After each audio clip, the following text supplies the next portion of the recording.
తనకు సాయము కాగా ధీమంతుడై లేచె ఆ కన్య స్వామి.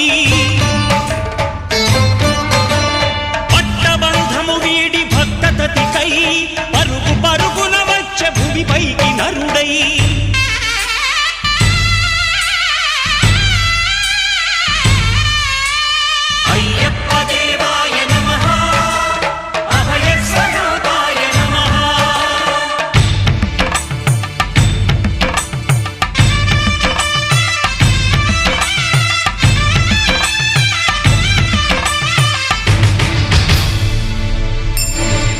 ఘోరకీకారణ్య సంసార యాత్రికుల శరణు